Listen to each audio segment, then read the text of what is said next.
Hello, everybody.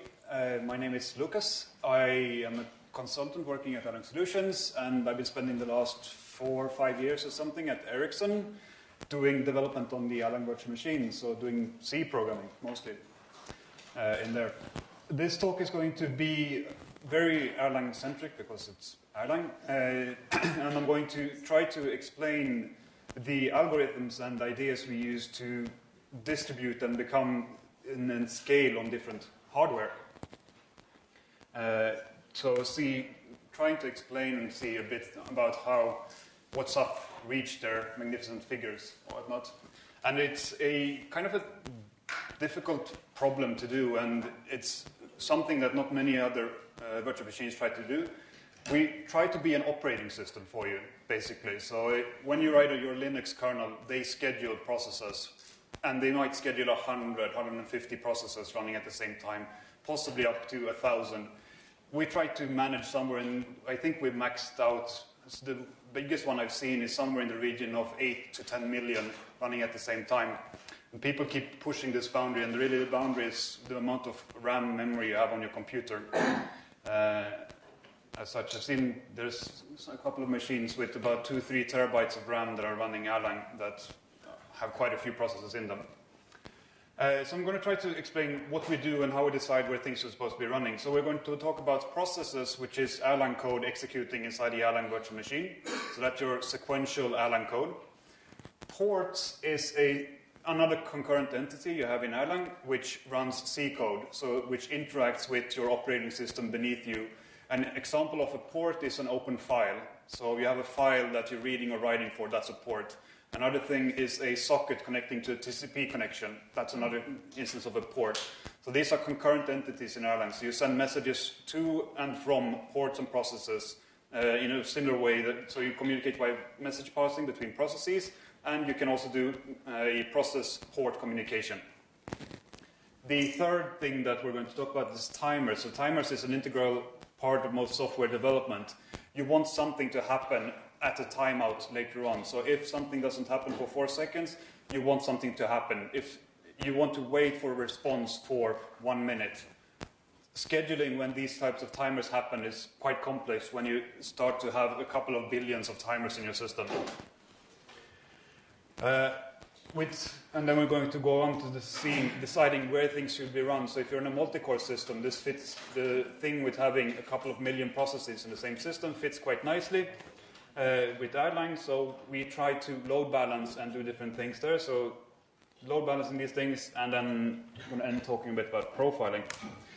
So a process, when you create a process, and there's a built-in primitive in Erlang that you spawn another process. When you spawn another process, it's created in the same thread. So I'm going to use the word scheduler here, but basically that's an operating system thread in the virtual machine. In a normal Erlang virtual machine, you have one scheduler per core or execution unit in your hardware. So a process, when it's created, is spawned on the same scheduler as the originating process is on. A process runs on that scheduler until it runs out of reductions. It blocks in the receive when there's no messages, so no other processes send messages to it, so it blocks in the receive. A BIF trap is some internal thing that also can cause this, not really important, or we're trying to send something to a port that's blocked for some reason. So the TCP connection might have gone down, so then it might stop running when we're talking to that port. All Erlang processes are preemptive, so they can be scheduled out at any point you do a function call. So whenever a function call is being done, you can be scheduled out. You're not scheduled out in the middle of a function, but whenever you do a function call. And since Erlang is a functional programming language, you do recursion, you do a lot of function calls. So looking at the different processes and how they're scheduled, basically we have what we call run queues, one for each scheduler, which is basically a linked list of all the different processes that are active to be run at the moment. So on a normal system, you would have scheduler 1, 2, 3, and then all the way up to the number of cores you have. I've seen Erlang systems run on up to 256 core machines. They're trying to get it to work on a 512, I believe, but there's some issues. So quite a few of these. A normal system that I would deploy would have maybe eight cores. It's pretty standard setup. and it thinks, unfortunately, having just one run queue is not really enough to map the Erlang paradigm, because in Erlang you also can have processes with priorities. So we actually have 3 different types of run queues for the different processes. We have a max, a high, and a combined normal and low queue. And these are hard priorities. So if there is something in a maximum one, it will starve things in the high one and in the normal one if it just hogs CPU. So normally only system critical processes are put in these things, and the normal Erlang programmer never uses these priorities unless there's very special circumstances. So in order to figure out how long a process is supposed to be running before it gets scheduled out, if it receives messages and just consumes, we want to have some kind of progress in the entire system. We do not want one process to take all of the CPU power. So in order to count this, we allow one process to run for what we call 2000 reductions, which is basically a counter that starts at 2000 and we decrement it until we get to 0. Each decrementation is done when you do a function call. So every time you do a function call, you decrement it by 1. You also do decrementation of this when you have garbage collection process. So if you have a garbage collection of this process, depending on the size of the data that needs to be collected, you will decrement a certain amount of these reductions. And for BIF calls, which is built-in function calls, so that's C calls as well. For different things, you will also decrement these reductions. And when you reach 0, you will schedule out, you will be put at the end of the run queue, and the next one gets its turn. This way, even though a system is flooded with connections, or if you're under a denial of service attack or something like this, you're creating one process per TCP connection and it's just flooding in. You will still have a measurable progress in your system. You won't get things that are starving things out, but you will have some kind of progress. And that seems to be important in order to not bring it down. Sorry? One question for list reserve function, because this function can be can act, for example, on a list that contains 1 million elements. So yep. What is the reduction number if you call this function on that list? Well, if you iterate over something with 1 million, each time you iterate, it will be 1 reduction. So it will do 2000 iterations, be put at the end of the queue, and then 2000 again. So it consumes 2000 elements each time it's scheduled in and then scheduled out again. And then every other things are allowed to run in the meantime. So processes are not really interesting, I think, when it comes to scheduling, because they're quite predictable, they run Erlang code and so on. The things that are interesting is the way when you interact with the operating system, because the operating system is much more unpredictable than just running your normal Erlang code, because you don't really know what the response times of the operating system is. If you do a file read, you have no way of knowing how long that file read is going to take. It might be on an NFS that needs to do a lookup into some server somewhere. It could take seconds for it to run. So managing to ports that operate on the operating system is a much more challenging task, thus making them more complex. They have a lot of things similar, though, with the process. A port is, again, created on the same scheduler as the process that is creating a port, or the port that is creating the port. Only some of the activities of a port are actually scheduled and put into a run queue. Some of them are executed immediately in order to bring down latency and things, and this is an optimization detail. Again, ports as well run until 2000 reductions are consumed, or it's out of tasks. Here we have tasks instead of messages that they're running on. The key thing about ports is that they are not preemptive in any way, because they're running C code, and C is not really a preemptive language at all. So we have to do a lot of tricks and things in order to make them not do this. So for instance, if you're running a port that's a TCP socket, you will always do a non-blocking write on the socket and then do a select on it later on. The Erlang distribution uses ports almost right off the bat. So it's if you're talking to another node, you can actually see there's an actual port underneath it all. So expanding on my previous picture, we also now have ports in the run queue mix of things that are being run. So I'm going to go a little bit deeper into exactly what the different port things does and what it is about, in order to give you some understanding of what it needs to schedule. So we have 2 categories of things that a port has to take care of. Things that come from the Erlang programmers. So say you want to send something over a TCP socket. You want to send some data over a TCP socket. This is what we call a command you send to a port. So this is some kind of payload that you want to push on your TCP socket. We also have a control function that you send. This is similar to what you would do in IOCTL to a socket. So you're changing the state of the port somehow, but you're not really consuming, pushing data to the port. And you can stop it as well. And we also have things coming from the virtual machine, so things that are triggered from the virtual machine. This is things like, okay, so if something on the TCP socket comes in and I need to read this, then I have the file descriptor in a select, and this will trigger these kinds of callbacks. So for both input and output callbacks, and some other things. Let's see. So the way that processes, Erlang processes and ports interact depends a bit on about how many schedulers you have, and in trying to scale these things while keeping the latency down is quite difficult. And there's a lot of things when we talk about language design and so on, mistakes that have been made in Erlang that makes it difficult to do these things. I'm going to describe one example of what I would call a design flaw of Erlang that really wreaks havoc on scaling these things. But since you have to we have so much code out running in the world depending on these things, you cannot remove it or change the language.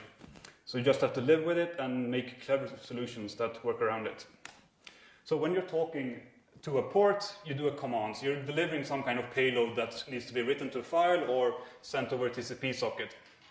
What happens then is that you take a lock on that port, making sure that you are the only one executing on that port at the moment. And the way that this port command call works is that it's a function call that you make on a port. And this returns true if the command was successful. So this is a synchronous command, and this is a problem. Because we have to know, because we have multiple entities sending things to this port at the same time, so we don't know if one of the things that could come back here is saying the port died for some reason. Somebody did a stop before I did a send. But since you have parallel things executing at the same time, you have a problem. So there's another syntax that's not used as much, that's not synchronous, is that you can just send a message to the port using the normal Erlang message passing things. And this scales much better because we don't need to have a reply saying this port was alive when the message was delivered. And given that TCP, you can't really guarantee anything along the line anyway. You can guarantee that the TCP message was sent to the buffer of the other machine, but you cannot really guarantee that it was read by the actual application on the other side. So you need to have some kind of synchronous mechanism on top of this anyway. It makes sense to use these asynchronous APIs instead. But a lot of code find it very useful to be able to say, was the port alive when I sent this data? So the scaling problem comes into play when we do something like this. So we do a port command, and then we have another process running on a different scheduler trying to do the same thing, and this process blocks. So it cannot continue executing its command because it's already executing something else. And then you have more and more and more, and as we're running up in cores, we have more and more cores, and more of them start waiting. So we get a not a deadlock, but we get a live lock on this thing. So, Lucas, real quick, why not just wrap the bang with port command? Is there yeah, backward compatibility concerns. You're relying on that path, that true. Yeah, if you start changing things that are integral parts of the language the way it is, many things will break. And it's return true all the time?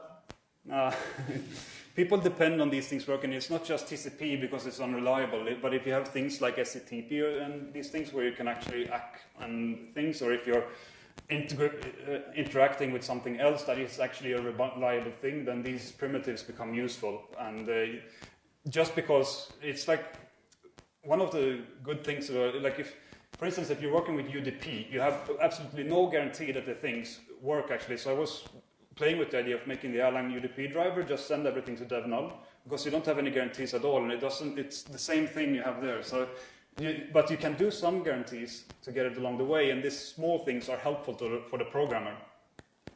So it's, yeah. But with some clever ideas about how to do these things, we can make them scale. But if you really want to have your software scale, then this one takes this one, and so on. So if you do the port sending thing again, we can optimize things by saying, okay, so we create a small item that needs to be run after this lock has been released by the original command.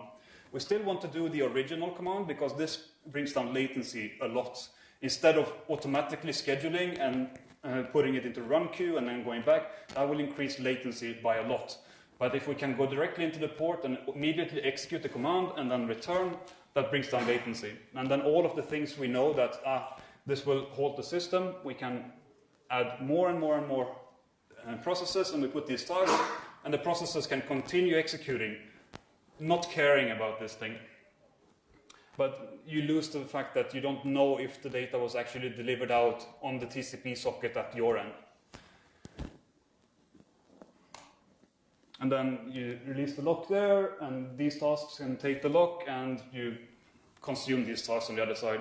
So that's how we try to scale these things. And there's many small, minute things in the language that were very good, because when Erlang was first developed, it was developed for one core. These concurrency things were just a nice abstraction.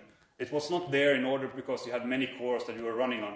It was one core, and then this didn't matter because you always were able to take the lock. There were no locks. You were just operating on your same data. And then the code has grown and grown and grown, and we added SMP support somewhere in 2005, something like this, 2004. And then these small details start to pop up that the original language designers didn't really think about. Let's see. Yeah. So things coming from the virtual machine, from the airport, is basically things coming from KQ, EPOL, or select, or whatever your operating system fancies. Wait for multiple objects if you're running Windows. And there's lots of things to be said about if you want to use KQ or EPOL in the different ways. I have some things there. One important thing for the Erlang programmers in the crowd to realize is that there's when consuming, one of the things that WhatsApp did in order to scale their thing is that they rewrote this last statement here to scale on more than one scheduler. So one scheduler at a time can only check for all of the input-output events that are happening in the entire system. And this becomes a bottleneck if you have 2 or 3 million connections and packages being sent back and forth and whatnot. So it's a scaling thing that we intend to fix in the future whenever we get the time. So that's talking about ports. Talking about timers. So timers is basically you have 3 primitives that you can use to send a timer. You can do Erlang send after, which means I want to get this message after 5 seconds or something like that. And lots of different other things. Things that update time in the virtual machine is a call to now, which is basically telling you, okay, what's the clock now? Wall clock is another way, set timer, and we also check the time when we return from check IO. So progressing time in the system and keeping time coherent between the different schedulers is quite hard and quite expensive. On a normal Erlang system, you do call this get time of day function somewhere in the region of 4 or 5 times per millisecond. So it's keeping track of these things is very expensive. The implementation behind the timers is a wheel with which we put all of the things. So basically an array where you put the timers, and then we have a number of times that timer has to increment. So if you say that you have a timer wheel that's 5 seconds and you want to put something in 15 seconds in the future, you put it in at the 5-second slot and with a number 3, and then when it reaches 0, we trigger the timer. So deciding what to do with scheduling and these things. So this is a basic pseudocode of the main scheduling loop of the Erlang virtual machine. So the first thing we do is check if any timer should be triggered. Then we might check if we need to rebalance something. So if we want to move some processes from one scheduler to another, these things. So the maybe check balance there is the decision if we should move stuff, not the actual moving of the stuff.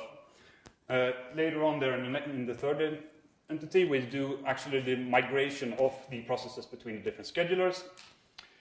We execute any auxiliary work, so this is emulator internal stuff. We might check if there's new I/O available, if all of the I/O has been consumed before. We execute one port for 2,000 reductions, and then we execute a process for 2,000 reductions, and then we loop.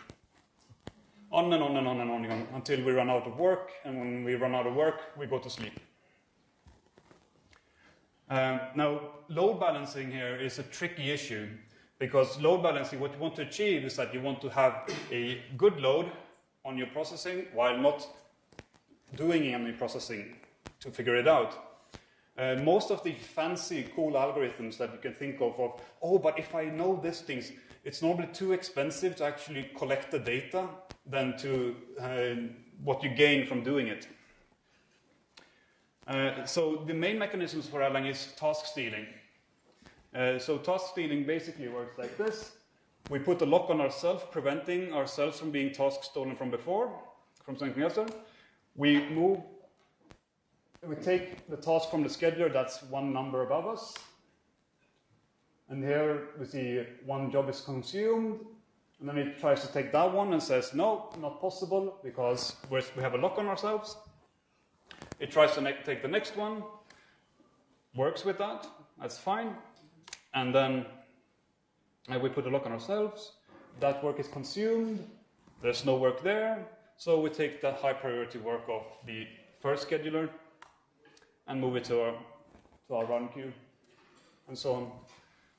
This lock there is in place because we don't want things being... This is the problem with animations. Let's see. There, so these locks being put in place there because we don't want two schedulers to be stealing from each other all the time. This will be moving the processes way too much in between. The lock is removed when some kind of work happens on the scheduler that has not been stolen. So if somebody sends a message to a process on that scheduler, it gets put back into run queue and then executed over there. Let's see.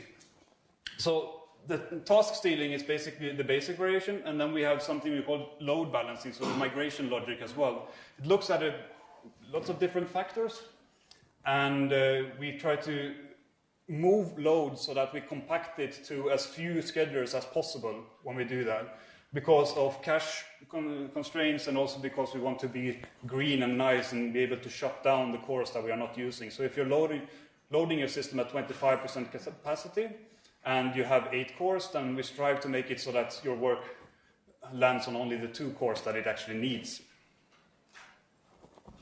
Running out of time here, so you can influence this migration of compacting things. You can shut it off if you want to. If you want to have a nice top where all of the things are equally balanced, then it just does task stealing, and task stealing is amazing at distributing load. Let's see, I'm going to skip the async threads. Profiling is inherently extremely hard. I don't think we've figured it out exactly how to do it properly.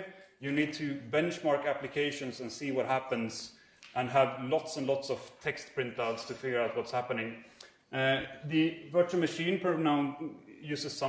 provides some alternatives, like we can do lock counting to see how the mutexes and read-write locks and such in the emulator behaves.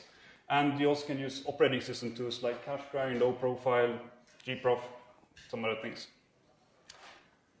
for that. And yeah, too much slides. Sorry. This was supposed to be a 40-minute presentation, but it's not.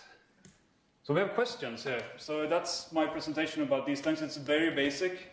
If you want to check the code, it's not that big and it's not that complicated. So basically go and read those functions there in the Erlang code. I think the check balance thing is like 150 C lines. Schedule is about 200 C lines. So not that much, and we strive to write nice code. Any questions on that? Yeah. Based on your observations, how beneficial is it to spread work rather than gather work on some cores than spreading it to whole cores? I always prefer gathering it together. Because you get things like caches being in the same place, you get memory locality, especially if you're working in a place where you have a NUMA architecture, so non-uniform memory access, where you have two processors that have some kind of interconnect, and it's always better to compact these things. But if there's like a task that's been running in the 8th core and has warm caches, and then you steal its work, and then you have to remove the caches again. Yeah, if it runs alone and doesn't communicate with everything else, then that would be a problem. But normally an Erlang process always communicates with the outside, with something else somehow, and then it makes sense to group them together. The performance difference is not all that big. The main difference is the possibility to shut down cores so that you actually save the power consumption of having those online, in my opinion. Performance-wise, it's not that big of a difference unless you start really doing complex NUMA stuff like the Tilera boards and so on. Then it becomes very expensive. There? What context is the task stealing run in? Does each scheduler try to steal tasks when his run queue is empty? Yeah. So whenever a run queue becomes empty, it tries to steal something, and if it fails to steal something, it will go to sleep. Can you tell a few words what happens to the performance of all these mechanisms when you go above 8 cores, up to hundreds? Not all that much. Memory becomes a bigger problem. You have to configure your system so that you know exactly which, because when you have 100 cores, you have lots of different, normally you have at least 8 or even more processors, and you have lots of different memory architectures. So localization and different things becomes very much more difficult, but it also affects the Erlang programmer quite a bit there, because you have to realize that if you have a single point which everybody is accessing, you will have a problem no matter what magic solutions we come up with. So if you have a single, in Erlang you have ETS tables where you store things which is global term storage, and if you have a single point where everybody is accessing that, then you will have problems no matter what you do. Like these background mechanisms of scheduling, do they scale just linearly up to hundreds of cores? Yeah, I haven't. Of course, there's a small drop-off, but there's nothing major that I've seen in the different parts. It depends a lot about the memory architecture. On the Tilera boards, we don't have that much success because of the way that their caches are built down. They have like really, really tiny, even L3 caches, which is a problem for us. We like our cache space. So. How expensive is context switching? Is this something you have to worry about, or this is like a function call? Context switching is not very expensive now. I mean, it's when you switch context, basically, Erlang runs in something called process main. So you have the Erlang code running, interpreting, and then once it realizes that now I'm out of work or I'm out of this thing, then you call a function and then you check for the next one, and that gets swapped in. So it's not very expensive, but of course, if you want to do benchmark something and you have a single process running, it will be much faster if you don't have to care about these things. But in a real world scenario, you have multiple entities running in the same place. So. What about these 2000 reductions? You said it a few years ago, the hardware was not so fast, and now it's faster, and this value stay. Yeah. And this is okay? You don't want to... We've tried playing with it, but it doesn't really matter all that much what the value is. As such, you want the responsiveness, and as the hardware grows, you want the latency to... Your hardware becomes faster, so you expect your latency to decrease. And in order for your latency to decrease, we have to run shorter time slices as we go along. We've been trying to see if we can do some kind of time-based scheduling instead, but that becomes so extremely hardware dependent rather than having these balancers. So you have to really, really implement these mechanisms for each kind of CPU and chipset and so on, and that's too much work for us at the moment. One more question. Is there any work to help NIFs to help automatically decrease reductions if you run NIFs? If you have CPU calls? Automatically, no, but there's the NIF calls called something enif consume time slice something. But if you're talking about NIFs and these things, you should really check the work that Steve Inoski is doing with dirty schedulers. That's in the latest release candidate that should have been released yesterday. I haven't seen the email yet, but it should have been pushed to GitHub yesterday. There's 17.0 release candidate 2 of Erlang. So we'll see. It will be part of the 17.0 release. these things, and it will hopefully help some of the problems people have had with running native code inside of the emulator loop. Okay. All right, thank you. Thank you.